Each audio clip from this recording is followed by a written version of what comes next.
We just reread The Hunger Games in anticipation for the new book, Sunrise on the Reaping.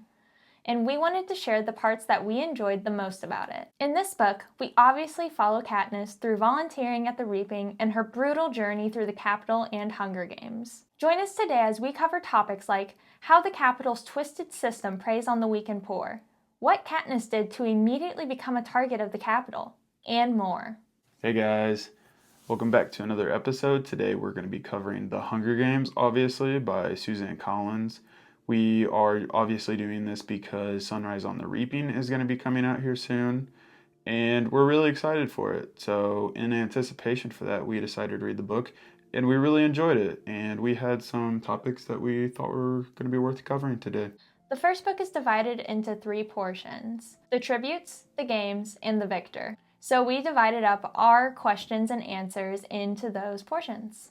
We'll start with part 1, the tributes. I'd like to start with how the heck Suzanne Collins made an unlikable protagonist like Katniss so likable. I think that she kind of takes on this persona that everybody usually takes on, in that you assume people don't like you, but then it turns out most people are either neutral or they do like you. Yeah. And Peeta makes this point where he kind of goes, she doesn't know the effect she has on people. And it's like, she doesn't know what he's talking about, and that's exactly what he's talking about. She doesn't know the effect she has on people, but it's that she's actually probably fairly charismatic, she's good looking, and she's not a bad person. So it's like, what's not to like about her? It's just her point of view that makes us think she's unlikable. So you think it's entirely in her head? I do think that. So why does Haymitch have such struggle with training her for her interviews? I think that Haymitch has so many struggles with Katniss because Katniss reminds him of himself. So let's get to my next major one for part 1, is I think that Katniss's score being a 11 wasn't really indicative of her talent, but rather them just putting a target on her back. So I think that's totally plausible, but I don't think the game makers are that smart. You don't think so? I totally think they are. I think that they were upset that she literally put them in danger and were just lashing out at her.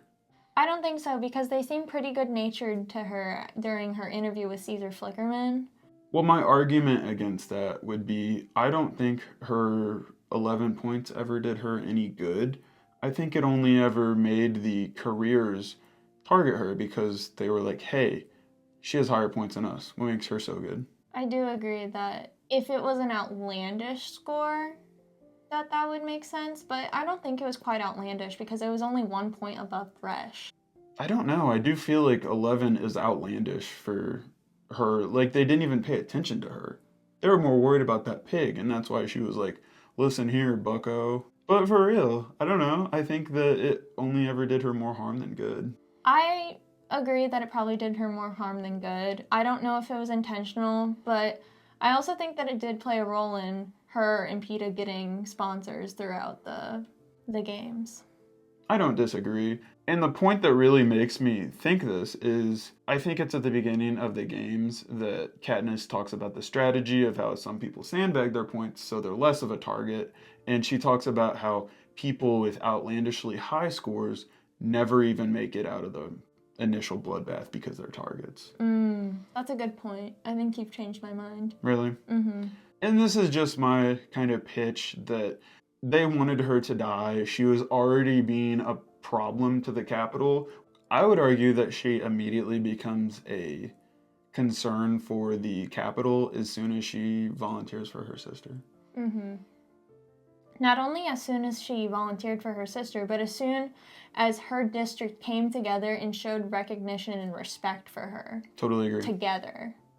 So before we hop into the games, I did want to cover the bit where Peeta says that he only wants to figure out a way to show the Capitol that they don't own him, that he's more than just a piece in their games. Mm-hmm. And Katniss obviously ridicules him at that point. And that's a perfect segue into part 2, the games. Let's start with Rue's burial. Heart-wrenching. So Rue's burial was Katniss's means of showing the Capitol that she's more than a cog in their system. Mm-hmm. I completely agree, because how the Capitol portrays the districts in these games is that, oh, you'll turn on each other as soon as you're put into this arena. And that wasn't true for Katniss and Rue. They found each other, they became a team, and they stayed a team. And even after Rue's death, Katniss mourned her.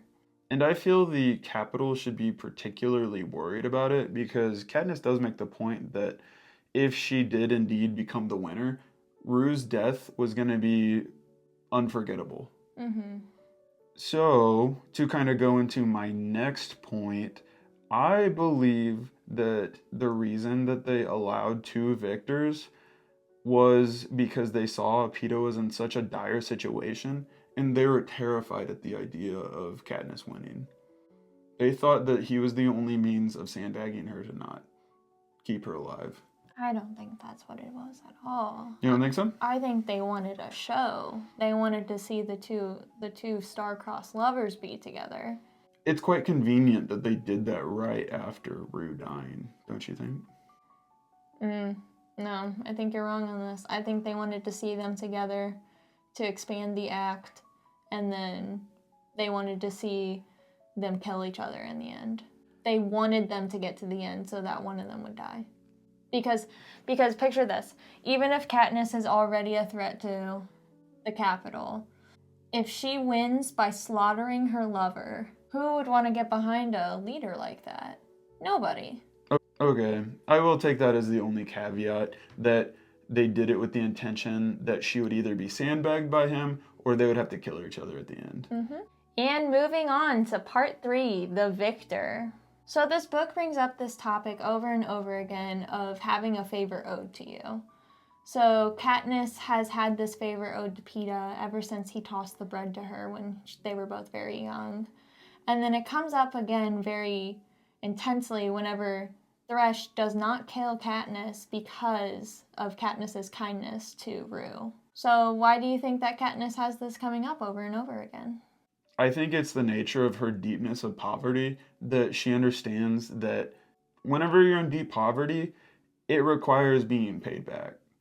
And Peeta really makes a particular point that he doesn't understand the concept of an owed favor, and he doesn't even feel like he could understand it. Mm-hmm. Why do you think that is? I believe that Peeta has this innate sense of kindness to him that is usually taken out of people whenever they're just drugged through the dirt over and over and over again.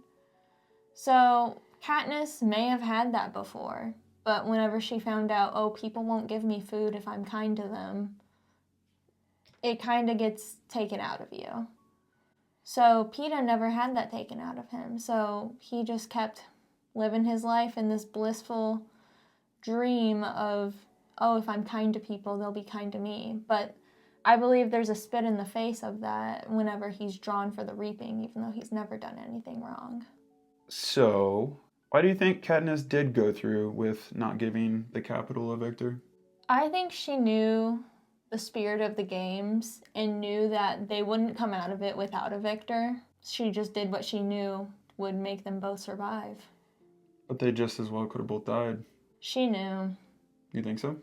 They wouldn't. It would be more disrespectful towards the Capitol for them not to have one victor than for them to have 2 victors. They were really expecting, if it was Peeta and Katniss to make it to the final 2, that she would have been so ruthless to have just killed him. Why do you think that is? I think she'll always feel indebted to him for the bread because she was not the one who initiated the interaction. He was, and he didn't have to. Well, do you think there's any chance that she actually cares for Peeta? I think she feels indebted to him for the first book. So it's not even like a platonic affection? No, because most of the time she's always like, what's his game? What's his angle? So we're going to say that is it entirely just a survival instinct that she was willing to do whatever it was for them to both come out alive? Yes, she felt protective over Peeta, and she had to win for herself and for Prim. So Katniss and Haymitch, they're always bickering. But towards the end of the book, Katniss mentions how similar they actually are. I think that it's entirely because of their upbringing. I think with the next book that's going to be coming out that they're going to have a heck of a lot closer upbringing than we expect. Mm-hmm. Well, that's all we have for this book. We obviously have Sunrise on the Reaping. This is going to be our next Hunger Games content. We're really excited about it, as we already kind of alluded to. I think it's going to be really good. I definitely think this is going to be a lot more similar to the original trilogy. So if you miss that magic of like the first book, I'm assuming it's going to be a lot more like that. But while we're on this one, I have to say it's a fantastic book. It's well written, it's very plot driven, it's fun, it's exciting. You're constantly doing something new. It's a very well thought out world, and there's a reason it's a dystopian classic. This book is so well written, especially for the audience that it was intended for. It doesn't make you feel stupid at all whenever you're reading it. In fact, I would feel like it elevated my intelligence because of the concepts that it introduces, that it further develops later on in the series. If you read this however long ago and you're excited for the new book, totally reread it. Please do. It was an absolute delight to read. Mm-hmm. But if you like this video, please hit us with a like. If you had any thoughts, please put them down in the comments below. And if you want more content like this, please hit us with a subscribe. I think that's it for today. See ya. Bye.